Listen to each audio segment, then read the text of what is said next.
বিদ্যাসাগরের বীরসিংহ গ্রামে পদ বাতি নিয়ে দুর্নীতির অভিযোগ তুলে পড়ল পোস্টারে নাম রয়েছে দেবের। বিজেপি বিধায়কের এই পোস্টার দেওয়া নিয়ে শুরু শোরগোল। লোকসভা ভোটের মুখে এমন অপ্রত্যাশিত অভিযোগ ওঠায় বিব্রত শাসক দল। ঘটনা পশ্চিম মেদিনীপুর জেলার ঘাটাল ব্লকের বীরসিংহ এলাকায়। পদবাতি নিয়ে দুর্নীতির অভিযোগ তুলে পোস্টার দিল ঘাটালের বিজেপি বিধায়ক শীতল কপাট সহ বিজেপির নেতা কর্মীরা। পোস্টারে ছয়লাভ করল গোটা এলাকা।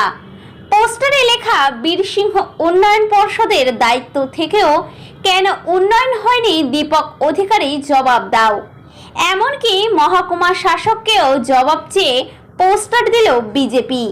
পোস্টারে আরো লেখা রয়েছে বীরসিংহ গ্রামের পদবাতিগুলি দীর্ঘদিন ধরে বন্ধ হয়ে পড়ে রয়েছে কেন, পদবাতিগুলি মেরামত করা হচ্ছে না কেন জবাব দাও তৃণমূল। কারণ বীরসিংহকে ঢেলে সাজানোর উদ্যোগে রাজ্য সরকারের উদ্দেশ্যে বীরসিংহ উন্নয়ন পর্ষদ গঠন করা হয়েছিল। এমনকি বীরসিংহ গ্রামের সমস্ত রাস্তাঘাট অলিগলিতে লাগানো হয়েছিল পদবাতি, কিন্তু দীর্ঘদিন ধরে সেই বাতিগুলি বেশিরভাগই জ্বলেনি। তাই এমনই একাধিক দুর্নীতির অভিযোগ তুলে বিজেপি দিল পোস্টার। পাল্টা বিজেপিকে বেঁধেছেন ঘাটাল ব্লক তৃণমূলের নেতা তথা ঘাটাল পঞ্চায়েত সমিতির সহ সভাপতি বিকাশ কর। পশ্চিম মেদিনীপুর থেকে শান্তনু বর্ধনের রিপোর্ট, সুপারফাস্ট বাংলা। জানি আমাদের ঘাটাল বিধানসভার মধ্যে যে বীরসিংহ গ্রাম আছে, সেই গ্রামে জন্ম পণ্ডিত ঈশ্বরচন্দ্র বিদ্যাসাগর মহাশয়ের। তো সরকার বছর দুয়েক আগে ঘোষণা করেছিলেন যে বীরসিংহ গ্রাম আদর্শ গ্রাম। আদর্শ গ্রাম বলতে বোঝায় কি না, পশ্চিমবাংলায় যত উন্নয়ন আছে সমস্ত উন্নয়নের পরিপূরক হবে এই গ্রাম। উন্নয়ন থেকে কোনো ত্রুটি হবে না, আর মানুষ সরকারি সমস্ত পরিষেবা এবং সরকারি প্রকল্প সব থেকেই সবার সঙ্গে যুক্ত থাকবে।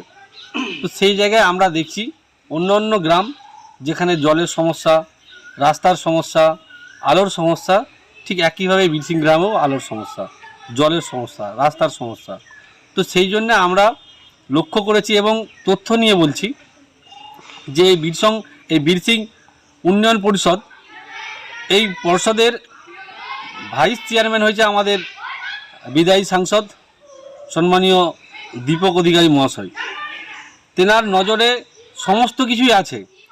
এই বীরসিংহে যে প্রায় 670 থেকে 75টা লাইট ছিল, বাতি, তার আজও কিন্তু রিপেয়ার হয়নি, অন্ধকারে পড়ে থাকে। অর্থাৎ বীরসিংহ গ্রাম অন্ধকারে মধ্যেই রয়েছে, আলোয় আলো নেই।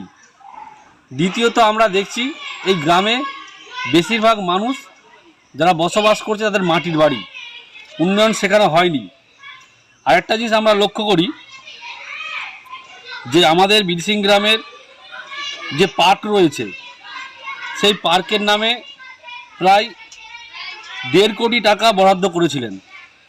সেই 1.5 কোটির পার্ক আমরা আজও দেখতে পাইনি।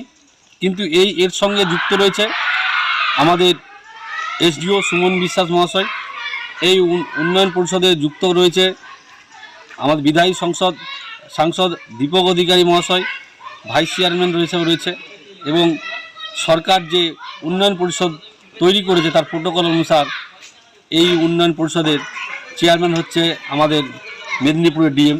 তো সবাই আসে, ডিএম যখন আসে অনেক নেতাদেরকে নিয়ে এখানে প্রবেশ করে, কিন্তু আমরা উন্নয়ন কোথাও দেখতে পাইনি।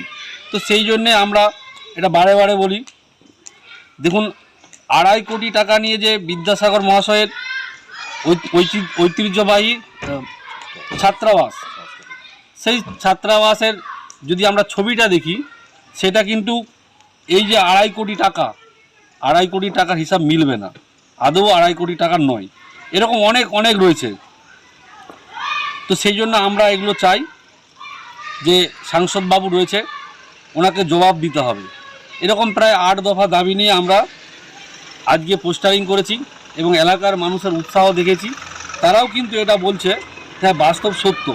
তো সেই জন্য আমরা চাই যে আমাদের ঈশ্বরচন্দ্র বিদ্যাসাগর মহাশয়ের যে গ্রাম, তার যে জন্মস্থান, সেই জায়গাটা অন্তত আদর্শ গ্রাম হিসেবে যে বলেছে সরকার, সেই আদর্শ গ্রাম করার জন্য সরকারি উন্নয়ন, সরকারি প্রকল্প এবং সেই আদর্শ গ্রামের যারা রয়েছে তাদের সঙ্গে সরকারি সমস্ত প্রকল্প যেন যুক্ত থাকে, সেই জন্যে আমরা আজকে এরকম একটা পোস্টারিং করার কাজ আমরা বেছে নিয়েছি। এবং বিদায়ী সাংসদকে আমরা জবাব চাই যে তিনি এই সাংসদ হয়ে এই উন্নয়ন পরিষদে ভাইস চেয়ারম্যান থাকা সত্ত্বেও কেন বীরসিং গ্রামকে বিদ্যাসাগর মহাশয়কে অন্ধকারে রেখে মিথ্যে প্রতিশ্রুতি দিয়ে নিজে ক্রেডিট নেবার চেষ্টা করছেন। আসল সত্যটা প্রকাশ করুন এবং উনি যে ভুলগুলো করেছেন এই বীরসিং গ্রামে এসে এই বীরসিংবাসীর কাছে হাত জোর করে ক্ষমা চাইুক যে উনি ভুল করেছেন।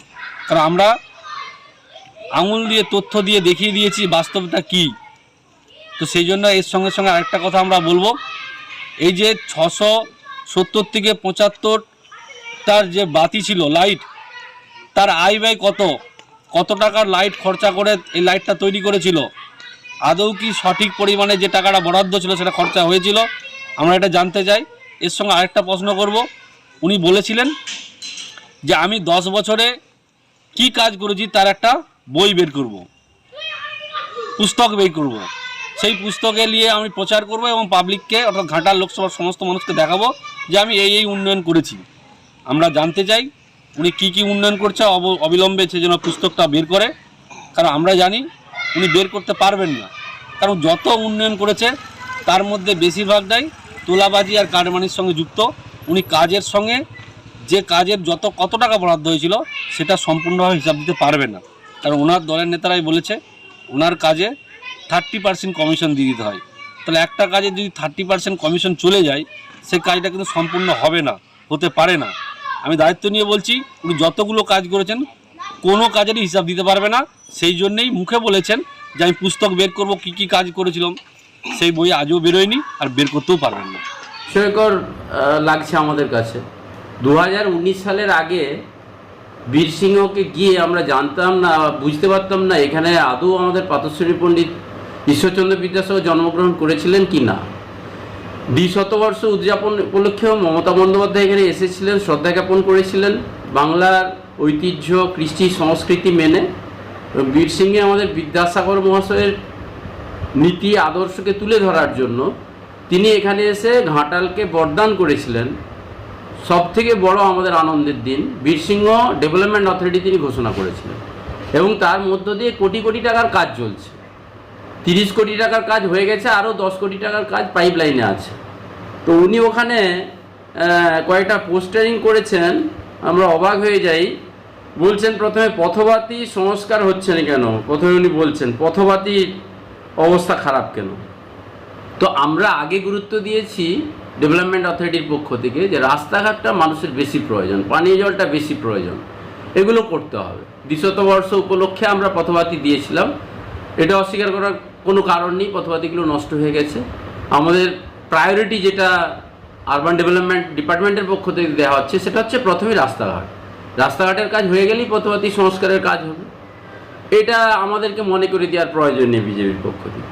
আরেকটা বলছে 2.5 কোটি টাকা ব্যয়ে ছাত্রাবাস সংস্কারের নামে বিপুল টাকা কোথায় গেল। ওনার জ্ঞানই নেই, উনি কোনোদিন ওই স্কুলের ভিতরে ঢুকে দেখেনি।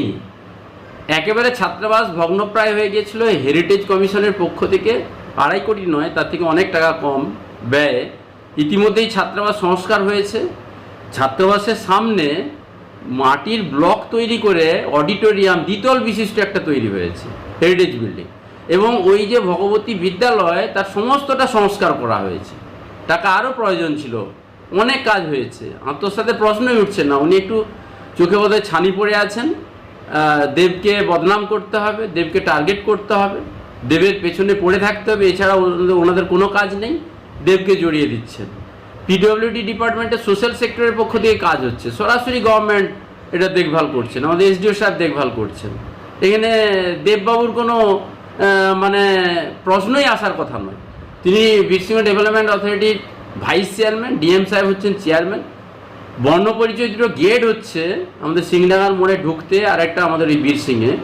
দেখলেই আমরা অবাক হয়ে যাব যে বীরসিংহ কীভাবে সেজে উঠছে। একটা পার্ক হচ্ছে কয়েক কোটি টাকা ব্যয়ে, বড় পুষ্করিণী, এগুলো কিছুই দেখতে পাচ্ছেন না। বীরসিংহের কোনো রাস্তাই আর মোরাম নেই, কোনো রাস্তাই মাটির নেই, সমস্ত রাস্তা কংক্রিট হয়ে গেছে। তো এগুলো কিছুই দেখতে পাচ্ছি না, আমরা কি বলবো? এই যে আরেকটা প্রশ্ন করছেন বাড়ি তৈরি হয়নি কেন গরিব মানুষের, তো এই প্রশ্ন তো আমরা বিজেপিকে করবো, শীতল কভারকে করবো, কেন বাড়ির তৈরি টাকা দেয়া হচ্ছে না, আবাস প্লাসের টাকা দেয়া হচ্ছে না? মমতা বন্দ্যোপাধ্যায় ঘোষণা করেছেন যে আর 2-1 মাসের মধ্যে যদি বাড়ির টাকা না দেয় উনি ডিসেম্বর 31-এর আগে ফার্স্ট ইনস্টলমেন্টে টাকা দিয়ে দেবেন। ইতিমধ্যে আমরা বাড়িতে বাড়িতে যাওয়া শুরু করেছি। তো আমি বিস্মিত হয়ে যাচ্ছি, অবাক হয়ে যাচ্ছি। রাজনীতি মানে কি কুৎসা, অপপ্রচার? রাজনীতি মানে কোনো সৌজন্যতা নেই?